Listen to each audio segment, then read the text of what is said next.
Hi, everybody. Chris Giles here from Real Sales Talk at the Faktori.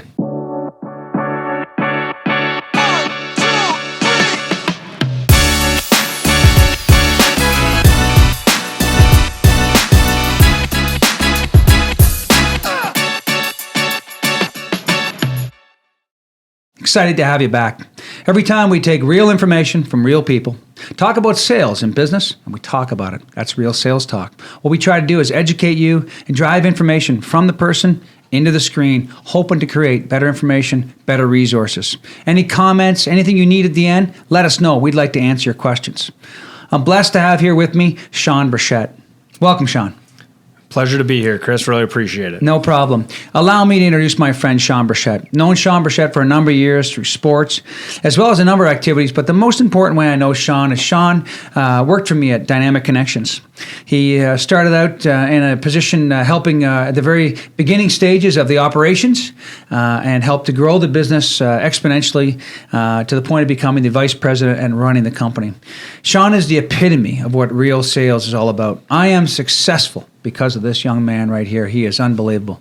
And today we're going to talk a lot about what goes on in a competitive and commoditized business like logistics, as well as what's it like to manage and learn how to build a business around good service, good behavior, consistency. So welcome, Shawn. How are you? Fantastic. Thanks again so much for having me here. I'm really excited about it and looking forward to the next 45 minutes to an hour. Yeah, let's make it happen. So as I mentioned in the intro to this and in the green room, that the goal is to try and help other people by sharing experiences.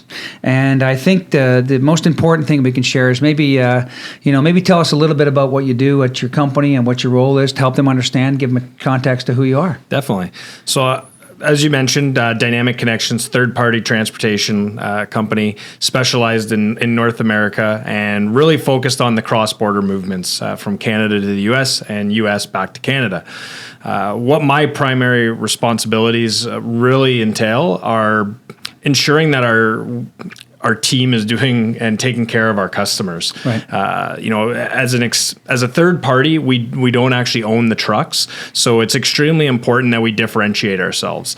And how we do that and how we've had so much success, I truly believe, not only being one of the hardest working teams in the industry, right, but also just offering the greatest experience. Yeah. So really focusing on that customer service and experience that they're feeling. A lot of technology, a lot of built to serve the customer. Exactly. Obviously, doing so through things such as technology, just the people that we have is obviously an extremely important. Teamwork, the teamwork. So that's really my primary responsibilities, is ensuring that we have the right people in the right places, as well as the implementation of some of the new tools and strategies.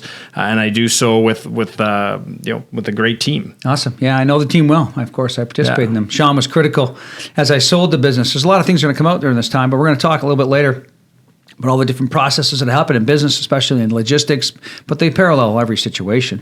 And then right on to the fact where I sold the business, and Shawn was the transition man, or the glue that helped build the strength, the bridge between one owner to the next, and allowing Dynamic Connections to flourish, I think is exactly what we've seen. I'm super proud of you. So I can't wait to get started. So, Shawn, we always start with little 5 things to get us started here. These things will help define really who you are as a person, help the audience know why they're watching. So Perfect. We start out with one of them is this positive word that you live by. Positive word that I live by. So a positive word that I live by, and some people may be afraid of it, but it's competition. Competition. I really am one of the most competitive people that I think any of my friends or anyone that knows me will say. Whether it be sports or just playing a board game. Like literally, I just want to win. I love it. And obviously, to be successful in life, I think you need to be competitive. Yeah. I think you need to look at it as you're trying to beat someone. Yeah. You're trying to be better than the person. Find that your you're advantages. Exactly, right? Yeah. So I think that's really the word that would summarize competition. sort of Yeah. All right. Usually these words find their way through the whole time. Perfect. Okay. Excellent. I love it. Competition. A negative word that, you find unacceptable or you do not like or whatever that would be. Yeah, so that's an easy one, and it's no. No. Okay. That's something. 2 letters. Yeah, it's 2 letters. It's small. It's something we use every day. It's funny. It's right close to the other no, which is KNOW, which means you do know. Yeah. But no, really what it comes down to is, especially in our industry, and also in my past career, is because it was a customer service and sales orientated role was. You should never say no. It should take more than just one person to say no. Right. Because saying no is the easy way out. You're just giving up. Yeah. You're not necessarily listening to the customer and what they probably need. A few more answers out there we can check. And that's it. So I agree with you. That would be one of the things that I would really want people to think about the next time that you go to use that word is, have I exhausted all of my options? Have I actually looked at this from a different perspective? Yeah. Am I really taking the best interest of the customer in mind and trying to get them the results that they want? Or am I just avoiding the challenge? Yeah. The no usually needs somebody else has to pick up where the no left off and make it into a yes, or make it into a better understanding or better or something. It goes back to the Miranda rights. Everything you say can and will be held against you in a court of law. That one comes back. That one comes back. 2 letters coming back frequently. Excellent. Okay, so first of all, we started with competition, and no, we're not having it. So those are good. A hero in your world, somebody that's a hero in your world, could be anybody, anything. Yeah, business, life. That one is a little tougher because I really do believe that I've got a few that I look up to in different areas. Cool. Whether it be sports, whether it be professional, whether it just be in life. Okay. So I guess I'll pick the life one, which would, as cliche or as soft as this may sound, but I'm going to say my wife. And the reason being is Jacqueline. So, love you, Jacqueline. The reason being is she's a nurse. So she's in the healthcare industry. And, I think we really take for granted how hard they work. Level of commitment's a little bit misunderstood there. Yeah. And, we really don't see the value that they bring. I think often you do. It's just when you have a broken leg or a broken arm, you really see it. But the other times you got to remember. But often it's an emotional situation that you're dealt in, and you lose sight of the other person that you're dealing with, right? Yes. And I think it really goes a long way to show how strong they are as individuals. To have to go and face that every day, not only from the families that they're dealing with, but also from the patients, right? They're having to deal with those challenging situations. Yeah. So she would be the one that I would say, that's taught me a lot about, just being more sensitive to the fact that you don't know what the other person's dealing with, whether it be the patient or be the patient's family. Right. I think it applies to life, right? I mean, I really think the healthcare industry is a representation of how we should behave in normal conditions. You're going to be faced with crisis. They're a crisis center. People arrive there, they're in crisis. Nobody shows up with, hey, does anybody, it's always negative. So they deal with crises, and I applaud that. We did a Make a Difference movement, the Make a Difference Fridays, and we did one on the healthcare workers. And I firmly believe it's not just the healthcare workers; it's all public servants. So 100%. It's public servants that decided that they're going to help serve the general public, and then it goes back to the rest of us. And I think the healthcare is a perfect example. Firemen, policemen, they go to the trouble when the trouble's there. The rest of us are heading out of town; they're going towards it. So I applaud Jacqueline. I applaud all of the healthcare workers out there. Job well done. We appreciate the challenges you meet and consider myself. I'm sure you've got the same sentiment. Here's to you. Thumbs up. 100%. Count us as supporters. Wonderful. That's a good one. I apologize. I strapped it from Jacqueline into the healthcare, but I think Jacqueline is a representation of that. I think you're right. I think it's often the people that are wearing those uniforms. Yeah. Right. That they're wearing those uniforms for a reason. They have a duty to uphold, and I think sometimes we forget how challenging it is for them. Because we just expect it of them. Yeah. That's right. That's right. Let's go to, we're almost there. We always go 5, and the next one's dream of yours. A dream of mine. Of yours. And we have one more. It's a good one. A dream of mine was definitely to own a property in a warm climate, such as what you've had the success and pleasure of doing in California. Yep. I look forward to being able to have that for my family as well. Wonderful. It's exciting. My wife and I just moved into our new home, and it was an exciting time. And I look forward to hopefully purchasing another one in the near future, and it being in a warm climate. So you got that written down somewhere? Yes, I do. Perfect. Okay, that's the rules, right? That is. So you'll find a way to get there sometime. Let me know. Can I get invited? Of course you can. Oh, I love it. You can come to my place again any day. Shawn's a great guest. If you ever want to bring somebody over, Shawn's a great guest. Always welcoming. So the last one that we get started, then we'll get into the podcast about business. Apologize real quick, is a thank you to a special person. Yeah, a thank you to a special person. Wow. This might sound a little odd, but I'm going to thank you, Chris. Oh. You gave me a lot of opportunities when I joined the company Dynamic Connections that you formerly owned. Yeah. And it's really helped propel my career. I was at a state before I joined Dynamic Connections where I had a lot of success. And I thought, I was maybe a little too much bravado, a little too confident. Seemed fine to me. But I think you really helped sort of temper that and really help me develop, and have really helped me be able to get to where I am today. So I would like to thank you. Wow. I wasn't expecting that. But, I have to be honest with you. I worked every day to make sure that was what you got. I think that's my job. That's, real sales talk's all about learning, and this is a great segue. So we're going to get right into it.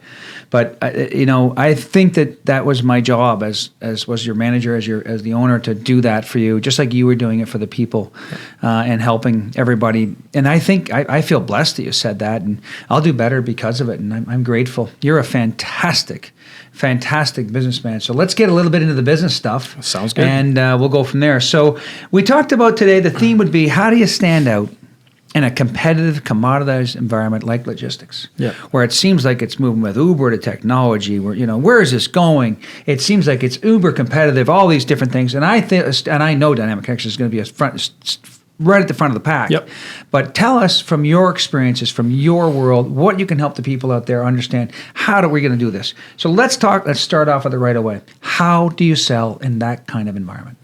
Yeah, any competitive environment, I think differentiating yourself is the obvious thing. Yeah. But sometimes it's challenging to identify how to differentiate yourself. So you really need to identify what other people are doing in the industry, which I believe some people say don't look at what your competitors are doing because maybe they're doing the wrong thing. But I think it's extremely important. It's something I watch everybody. Yeah, and that's kind of where I was going with that. Is at the end of the day, part of how I've really developed as an individual and a professional is I've taken the good with the bad. Yeah, 100%. You kind of have to sift. Reasonable. Yeah, you have to sift through it all, and so you need to be aware of what people are doing in your industry as well as in other industries that are propelling them to success.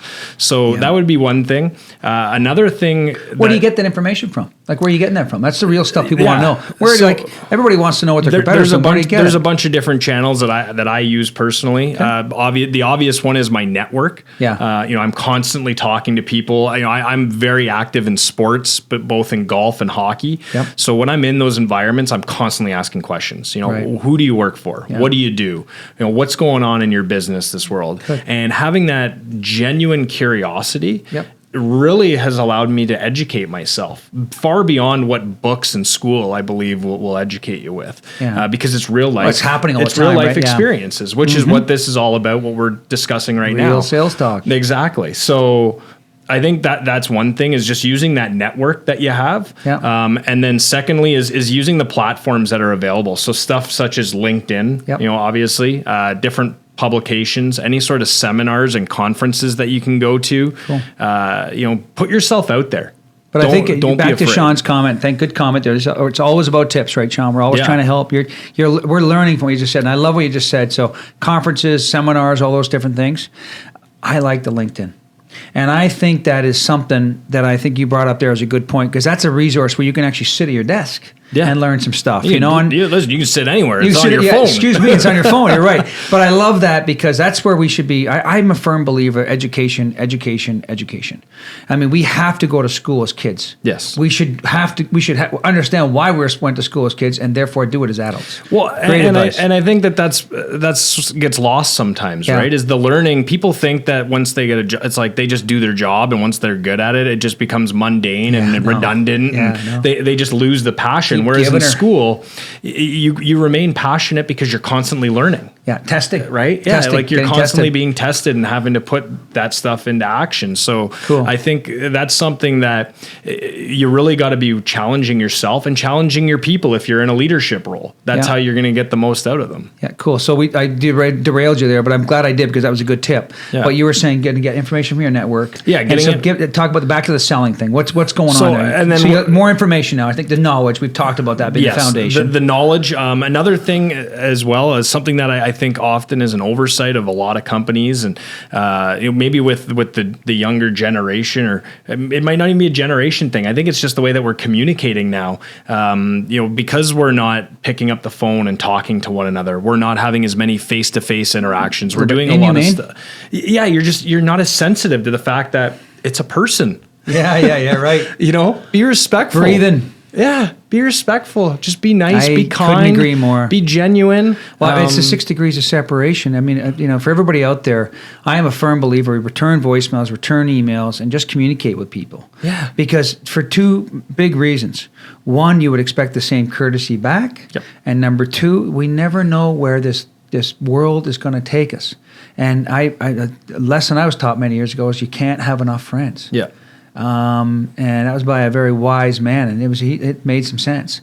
And it doesn't mean everybody has to be your best friend, but you can continue to build I love the LinkedIn again for that, for reducing that 6 degrees of separation. I love for the hockey team or the whatever event you go to that you're building that relationship. Yeah, and at the end of the day, you never know. Talking to people. Yeah, you never know when you're going to need to potentially leverage that relationship, right? So being kind to people in respect of what the situation is extremely important, because I never know when I'm going to have to pick up the phone and call Chris and say, hey, Chris, listen, man, I'm really stuck. I need you to bail me out here of this situation. I need some guidance. I need. So you feel talking to your customer, and then making sure you know what they want, and so you're saying I want a relationship with you. Yeah. Ultimately, at the end of the day, that's what it is, right? You want it, though. Yes. You're saying I want it. Yeah, and it's got to be genuine. You got to actually care about the person. Yeah. And then the last thing would be is just knowing their business. Yeah. So, and that kind of goes hand in hand, I believe, with the relationship. Yeah. Because if you have a relationship, you're often going to ask the right questions that are going to allow you to gain understanding of their business and what's going on in their world. Right. And if you're able to do that, then it makes you more valuable to them as an organization. And again, it's a relationship. Right. So cool. As far as your sales team that's out there, what tactics and strategies are they using, without going into too much detail, but help the regular, what are they doing on a daily basis? Obviously the thing that everyone always talks about is the calls, the call, smile and dial, yes, you got to do that, but you got to be smart about it. So really actually organizing your day and being organized as a whole is important. So something that we use as a company, and I know you use it at the factory, and I'm a huge supporter of, is Salesforce. One of the best companies in the world. Shout out to Salesforce there. Shout out to Salesforce. Huge fan of Salesforce since the inception. Yeah, and just leveraging the tools that are available to you. It's not a filing cabinet, regardless what a lot of salespeople think.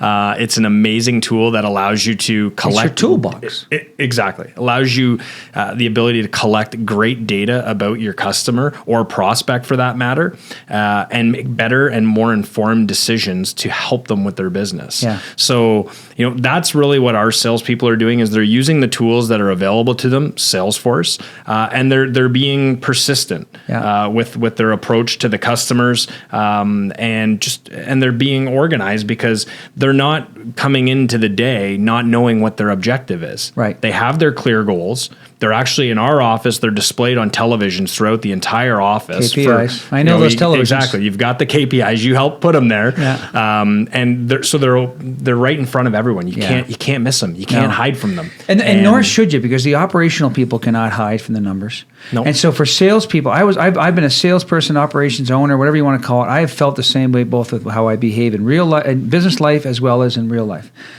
Personal life, is that in the end, somebody's going to measure me in these results. At the very least, it should be me. And I feel that the amount of contacts, which that could come in many forms now with LinkedIn or email or a phone call or text, just making sure that you're supporting their endeavors. You talked about not gaining the knowledge of their business. Mm-hmm. I love the in-person visits. I used to love when I'd bring in those bread pastry boxes from Monastery Bakery, and that's what I was. I just wanted to know that I was appreciative that I was here, and let's sit and have a pastry and let's talk about what makes your business more successful. A coffee, we'd almost call it back in, let's call it some little town in Italy. We'd love to have this pastry, but here, what's in your office, we'll still act like we're there, creating that future. And so, what challenges are your salespeople facing, and what do you as a manager how are you helping them manage through that to help some salespeople that are struggling out there? And what would you recommend? Well, I mean, challenges. The obvious one is the competitiveness. Yeah. We're in an industry that is extremely saturated. Yes. Extremely saturated. Okay. As are a lot of people. I understand that, but we're in an industry where, again, like we don't own the actual assets that are moving the product. Right. We don't really own or make anything that unique. We really are selling an experience and our expertise. Facilitation. And facilitating the movement. So it's extremely important that when we get those opportunities, we treat them as such. Yeah. We treat them extremely important, and we put them up on a pedestal and make them feel like they are the only customer. So that's really that. Actually, part of our differentiator is not necessarily so much even on our sales, but also on our operations team, which we don't consider operations, but we consider them solutions providers. That's right. The sales all the way through. Exactly. Sales all the way through the company, my friends. And I think. What are your thoughts on that, Shawn? Well, I think it's important because it's critical because the reality of it is that oftentimes there's this big divide between operations and sales. It's like they don't work together, or they work separately, or that's not my job, or that's not my responsibility.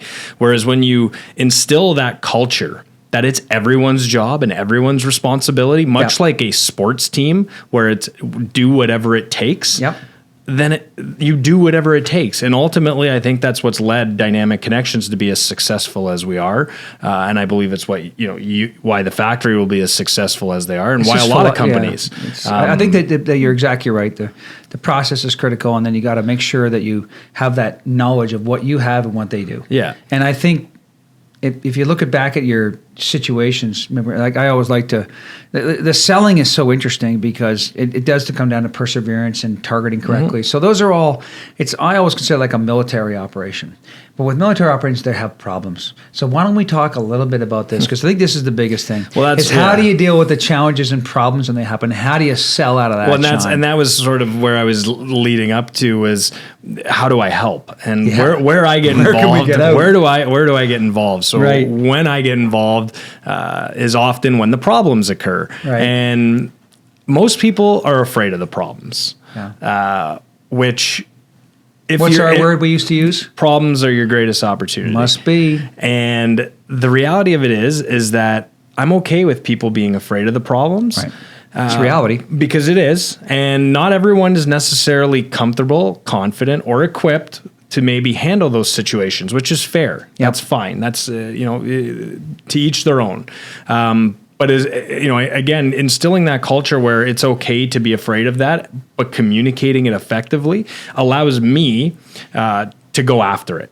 And in our office, we have a couple of uniforms hanging up on our walls, and it's what we want our people to embody and really embrace. And one of them is a military outfit from the Canadian, the RCMP. And It's from the RMC. or sorry, Royal Military College. And ultimately, Army, and it's an Army officer's uniform. yeah. And ultimately what we want them to do is embody that of a soldier where Courage. it's courage, exactly. Courageous. So when you see a problem is don't shy away from it. Go right at it. Get into it. Like get after it. Like that's what people value. That is the difference in sales. Yeah, that's the fireman, the policeman, the healthcare worker. They're going right at it. Like, no questions asked. That's it. Especially when you're in a service industry where you don't necessarily have a product per se. Like I can't revolutionize a computer like Apple can. Right. I can't do a phone. I can't do a lot of things. But what I can do is when there's a problem, I can communicate extremely effectively and let them know that I am right there beside them and I'm going to protect them.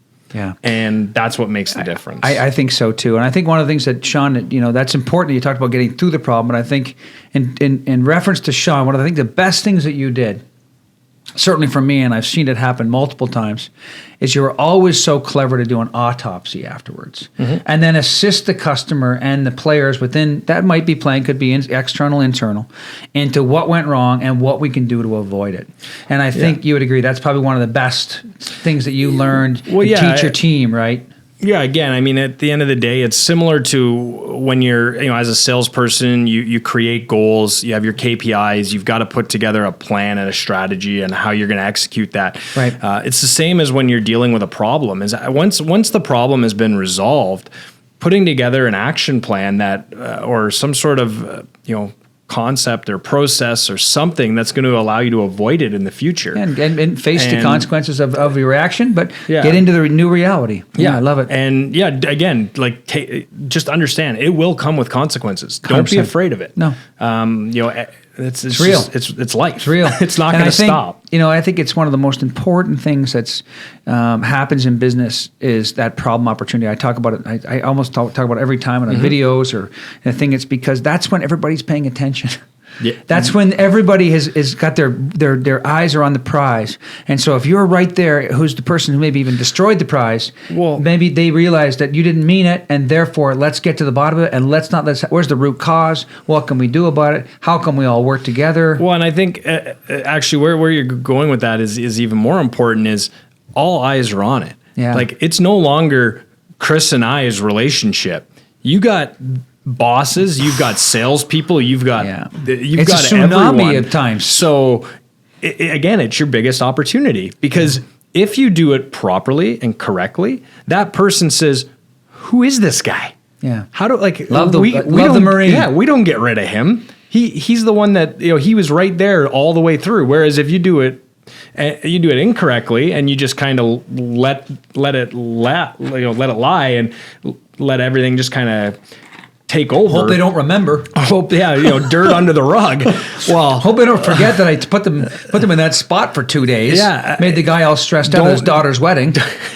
Don't question why all of a sudden you don't get business anymore. Or for again, them, the relationship. Yeah, and I think it goes back to using your word with you, I guess, to help you, is to know. Don't accept no. And then be competitive, which means you accept your losses, not as losses that are overwhelming, but rather, okay, fair enough. Yeah. We will take this under consideration and we will improve from here. Yeah, and speaking from experience with Dynamic Connections, we're in an industry where we're not in as much control as maybe we'd like because we're outsourcing all of the business. Yeah. But our that's why it's so important. That's why the customer wants to go to you, because that is a dangerous function. 100%. And if done correctly, then we're managing both relationships. We're not. We're managing both. Exactly. Yeah.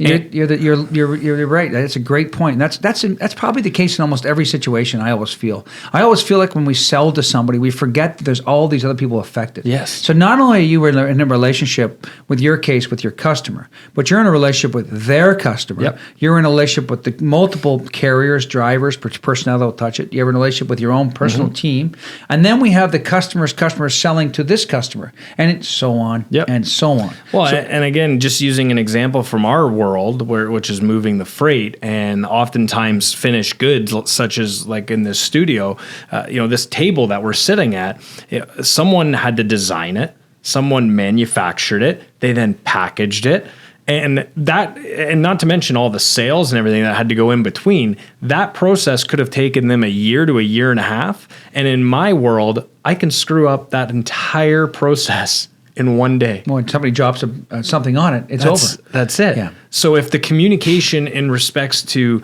what the product is, what is required, in terms of the handling, when to deliver, how to do it, all these different things. If that's it's one not of the key done things that properly, Dynamic Connections does is with the technology and the information. They're able to really, it's like you become a partner. That was, I think it's really important to understand why this company is so good. Maybe Shawn, the partnership development starts in the way you gather the information from your salespeople. Yep. The partnership development continues in the way you manage the situations, positive or negative.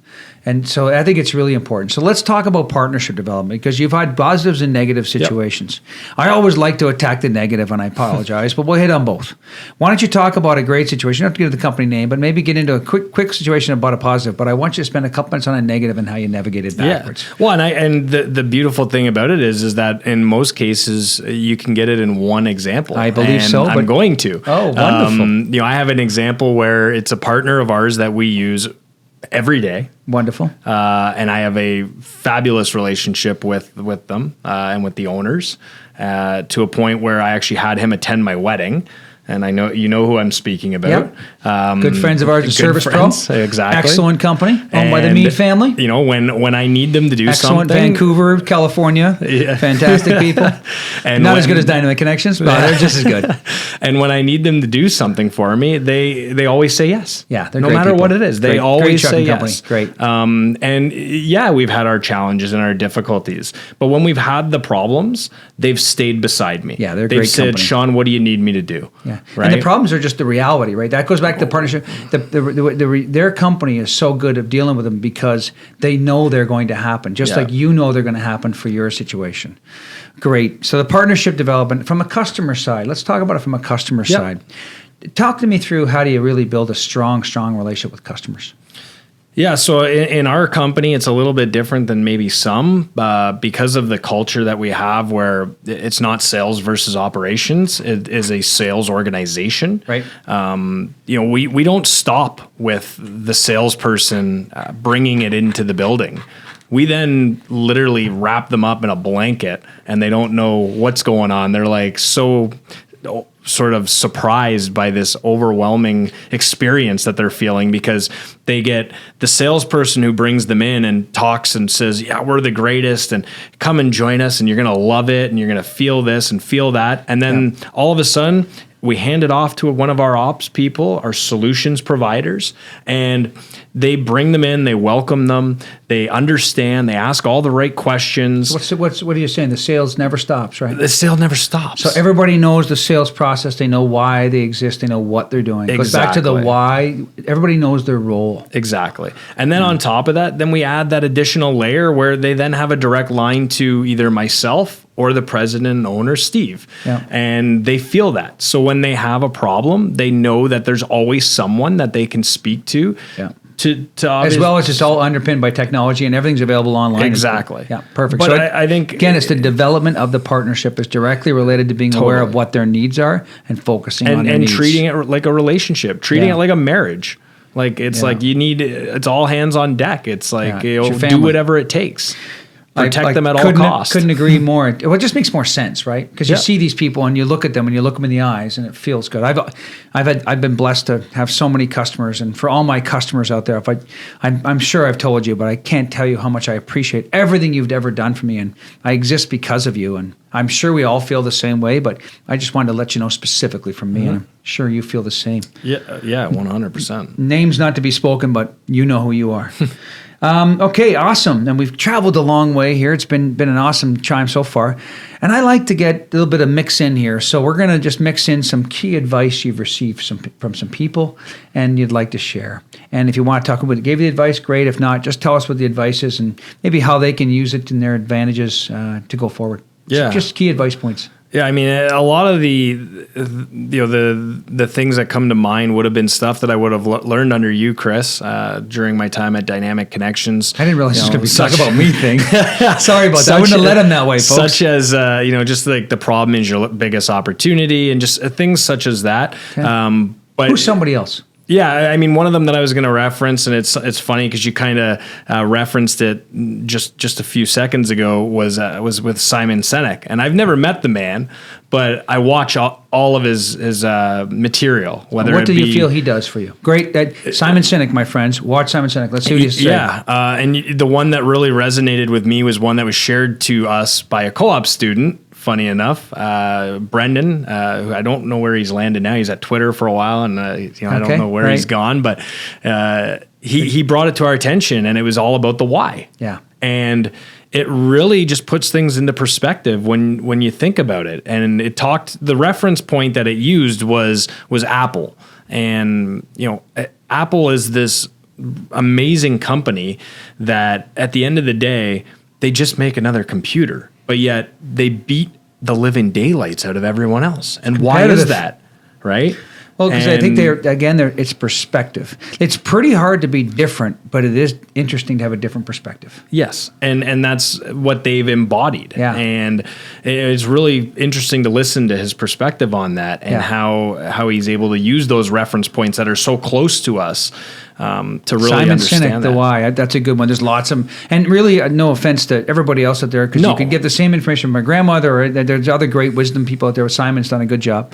Yeah, but it's just the simplicity of the why. Okay, so what about somebody... I apologize. Give me some other one. Yeah, give me another one. I was going to reference another one. It was one that I was actually just at recently. Yeah. And it was, again, not a one-on-one situation. It was actually in a forum, and it was this lady, Tiffany Bova, and she works for Salesforce. Okay. And it's all about, she has a book out called Growth IQ, and it discusses just building a business, how to differentiate yourself. And one of the items that it brought up and discussed was about the Blockbuster and Netflix, sort of how that all played out. Right. And how, initially Netflix was, or Blockbuster, was first to market with the streaming, but they were a little too early. And then when it came back time, and it was time to go to market again, they were reluctant because they had failed. Yes. And what it kind of taught me was, and something that I took away from it again, was failure. It's okay. Yeah. Oh yeah. It's competitive, right? One of the things that she had said, I can't remember. I don't believe she said it was her words, but it was, fail often, but learn fast. Yes. And it's one of those things where it's okay to fail, but just learn from it and move on. Don't dwell on it. Don't stop. Don't let it hold you up. Part of the situation. Exactly. And it's interesting. You just going back to your earlier thing you talked about earlier, how you had to keep learning. You went back to the book and the lady. Anyway, at a trade show, I think, as you were saying there, right? That was the Salesforce thing. And then, of course, you've got your relationship. You're gaining off of people, and it goes back to those. There's always those same learning spots. Like you have to have more information. If you have more information, you can just use the information to make better decisions. And a tip that I would give to someone that is aspiring to be successful, whether it be in sales or leadership or really anything, is don't shut off. No. Like never turn off. Right. And it's always on. And it's something, again, like you've said it's all over our offices at Dynamic Connections. And it's just a simple philosophy. And it's the same way that you would embody, the top athletes in the world, they just always on. Yeah, no, I agree with you. Right. So that was great. Thank you for that. Now a little bit of what we're looking for here is, now you're a manager, you manage a group of people, you've managed multiple offices, you've managed through a number of different things. Maybe some good tips for managers out there, sales managers, general managers, people like that out there. What would you give some good tips for them? Well, managing is one of the toughest things that you'll do because oftentimes you're dealing with so many different personalities and each one of them is very unique. So you got to be sensitive to that. Don't treat everyone the same. Again, use lots of your past experiences. Be respectful to the person. Really focus on one thing that I like to do is I like to lead by example. It's sort of the easy thing, and maybe it's not the most scalable from a management perspective, but it is something that is extremely easy to be an effective manager, I believe, to get people to want to follow you. Lead by example. Lead by example. And the reason I say that is because it goes back to show them, like, I'm not above anything. I'll pitch in. I'll What doesn't make any sense? Who in the world would be on top? Because the minute you're on top, somebody else is going to beat you and get on. It's just we're all together. And being a good manager, in my opinion, is not a matter of being smarter, not a matter of necessarily working. It's just using common sense and just being respectful. Your role is leading the team. Exactly. You know, and it's like do whatever it takes to be successful. But pay attention to what's around you and just use those things to propel you forward. What do you do with a salesperson? And what would you say to a salesperson maybe out there that's maybe trying to figure his way or can't get his way? What would you recommend he talk to his boss about it? What would you recommend he say? Talk to his boss. He's a salesperson who's got, not doing as well in his business, has to talk to his boss. You're the manager. Tell me how you'd like to receive that. Well, so interesting is I don't know if I'd go to my boss first. Okay. Funny enough. Okay. I might use my network. Good. Because I think... Check the hockey room before you go to the boss. Yeah. I like it. And the reason being is the boss has a lot of stuff that's already going on, so you might not want to burden him with it. So first advice is go to your network. Go to your network. I love it. I use my network all the time. I have you, I have my mother, I have my father, I have a lot of friends through hockey, and I use them all the time. Wonderful. And so that would be the first piece of advice. Okay, so what does he do once he's talked to his friends and we're still having the trouble? Trying, but just, Trying. Okay, so what I would do is I would start to actually, write some stuff down. Figure out what the problem is, right? Like document, start to measure it. Analyze it, right? Put some analysis behind your Exactly. efforts. Break it down, understand where the failure points are,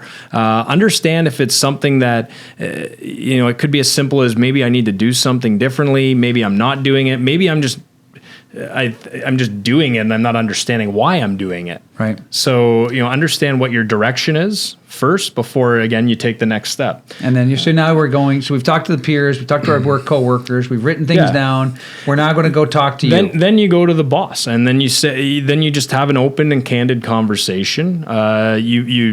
Again, why you've now done all those things before is you're now prepared to have that conversation. Right. You can now sit down and discuss maybe specific points that you feel might be a bottleneck for you. Okay. Whether it be the cold call, whether it be the prospecting, whether it be the targeting, whether it be the closing. And then it's on your manager to then take that information and sometimes they're just not going to help you. Right. Well, it could be that they give you some advice and they still might doesn't be able help. to give you advice. It might not help you. They might just be too busy and they might see it as a burden to them. That's not necessarily the right thing. I'm not saying I always believe if you're going to go there. talk to your manager that they have 10 of what you're going through. They may have 10 or 20 people they're dealing with. Yeah. I always believe you should come with some form of idea. At least they can work with. Correct. And that's why I said, go to your network first, then do that. Maybe go to your coworkers, try and understand what other people are having success with. Maybe then try and replicate that before again you go to the boss. I think the boss is sort of the last resort. Okay. Because but when you go to them, be prepared. Exactly. Okay. Excellent. Like in anything. And that would be, and a lot of the stuff is common sense, but I like the way you've said it. Like I really like the way you went backwards, and you were right at the beginning. You were like, I don't want to talk to the boss yet. That's what we started with. Yeah, I know. It's like when you're prospecting a customer. Like before you go in, know what you're doing, Correct. Who you're calling, understand what their role is. If you can't figure that out through online or through LinkedIn or through whatever other avenue you're going to use, do some discovery calls into the building and poke around, see what information you might be able to get out of a receptionist. Check your different places. Yeah. Right? Like the gatekeeper gets this often negative thing. It's like, I can't get past the gatekeeper. You don't have to get past them, but maybe you can get some information that will allow you the secret passage. That's a great point. Yeah, exactly. You might find out that what the passage is, or maybe give it an idea of the theme or the culture or whatever the case. Great point. Yeah, again, it goes back to that problem opportunity, that problem she's creating, or that person's creating, excuse me. The obstacle, is that obstacle is really behind that. They're protecting something. Oh, even better. I will continue, or I will find out how to get through this, or I will be respectful, or be polite. Perfect. You said it a second ago. So we've worked through our problems. We've understood the knowledge we have to get about the customer and the knowledge of our business. We've made the cold calls. We've targeted the people. We've got the opportunity. Now we're there. We got to close the sale. I mean, this is it, right? Because everything's come down to this point. We've been fighting for it. I love the close, and I don't even see it as a close. I see it as it's really the opening. It's sort of the blossoming. It's the flower blossoming. Really. I think it's. How do you deal with that? How do you help them? Because closing would then indicate that there's no more. Right. Yeah, it's opening. So when you think about it like that, it's again in perspective. Is don't look at it as you're closing, but rather you're helping them buy. You're helping improve them. You're making them better. Yeah. And if you do that, then it just becomes constant. Like you'll get that opportunity again because it's just all about the relationship and the value. But still, people feel like because they feel like it's a close because there's such opposition, and then the person goes okay. Yeah. And they feel it's a close. And so in your business, the logistics business where there's lots of things going on, what can we do about that? How can we make that better? How can we make it so that the close, as you called it, turns out to be something where, of course, it's helping them to buy? Yeah. How do you do that in logistics? How do we do that in logistics? We measure it. Okay. We're measuring again, like we're understanding our business is a little unique in the sense that it's very transactional. Right. So there are a lot of transactions. So we're measuring how many of them we're being successful on. Okay. Rather than we're not, like a lot of companies that might have a 3-month, 6-month, 9-month pipeline and process, and then they've got to sign the contract, and it's this big, long, drawn out process. I'm getting an opportunity at a piece of business every day. Yeah. Right. So my opportunity to close is every day, every minute, every second. And isn't that the reality of life? And that, again, the perspective always feel like you're always like it's always an opportunity to be closing and treating that relationship like you're helping them. Right. Right. Whereas if you're only doing it and where it's going to benefit you, well, then the person's going to know that and they're going to feel that, and it's not going to feel as genuine. Right. And ultimately, I don't think they're going to want to deal with you. No. Because they're not going to feel like you're actually trying to help them. Well, if you think about it logically, the concept of the sale is the person needs the product, whatever it might be. You have the product. Without them, you don't need to exist. Without them, they cannot exist. Mm-hmm. So it is 100% the furthest thing from the close, really, when you think about it. Yeah. But rather, it's the integration, the opportunity, the evolution, whatever. It's words that are much larger and much more dramatic, really. And I'm glad you've explained it that way. But I always follow this for real sales talk in the sense that these are the areas that people talk about, that the close is really hard. And it's like, well, that's the decision-making process, and that's where all the objections are, and that's where all the challenges are. But that is also where if you stay true to your beginning and you stay true to what why you targeted them, and you have gained the knowledge about yourself, you've gained the knowledge about them, you've shared it, you've showed the integration, you've measured, then it really becomes, let's take the next step in our relationship. Exactly. It doesn't become as like definitive as, okay, it's a close. Right. What do we got? Let's close. Let's hug. Yeah. And that does happen in some businesses. But you know as well, too, for many of those situations, we see it in television, we see it in boardrooms, it's a relief in many ways. Yep. And then they just restarts a different level of work the next minute, right? Yeah. It doesn't, there's nothing it stops. Never stops. Exactly. It never stops. It's always on. And when you do finally have that success, celebrate it. Cool. Right. So we're gonna move on to a little bit outside of business here, but still selling. And we've talked about it always on. Talk about selling all the time. Talk about some of the things that you do in life that help you to become more successful because you're able to sell. Yeah. Yeah. I mean, and it's something as simple as when I'm in a hockey dressing room and it's time to put together our lines to ensure that we have the most positive outcome for the team. Right. And sometimes it could be something as simple as, a lot of salespeople, they get this, they often, and not in a negative way, but they're often overconfident. They have a little bit too much bravado, and they're chest out. And sometimes I think you got to take a bit of a step back and know where your strengths are. Mm-hmm. So in often cases, and I play on a lot of different hockey teams, and in some cases, it's a situation where I may not be the best or most suitable player in a situation. And you got to step up and say that. Yeah. Everyone wants to be the hero. Right. But sometimes you got to be willing to step back and say, okay, actually, you know what, Chris, this is more suitable for your skill set. Yeah. I'm going to send you in. That's a great idea. And being able to traverse through that. Well, this has been awesome. So I heard it today. Always on. Yep. I heard the problem opportunity. I heard competitiveness. I heard, I don't want to use the word no. I heard that if you continue to try and build relationships and be righteous, you'll be a good person. I think we heard some real sales talk here, Shawn. I think we heard some stuff that will help people to become more successful. I feel in many ways, I appreciate your kind words to me, I might add. But I feel in many ways, this is a reality of life. You have persevered through the challenges. You have welcomed and celebrated the opportunities, and the future will be yours. Yes. Shawn Brushett has been an absolute gem in my world, and I cannot thank him enough, not only for today, but for every day I've ever known you. If you're blessed like I am to be able to work with somebody as wonderful as Shawn and be able to build each other's careers, I recommend you enjoy it. For everybody out there, on behalf of myself, thank you, Shawn. Thank you. It's my pleasure. Wishing you the greatest of success. Carpe diem's the word of the day. Real Sales Talk was our talk today. Look forward to seeing you again next time. Chris Giles, Shawn Brushett from the Faktori. Peace.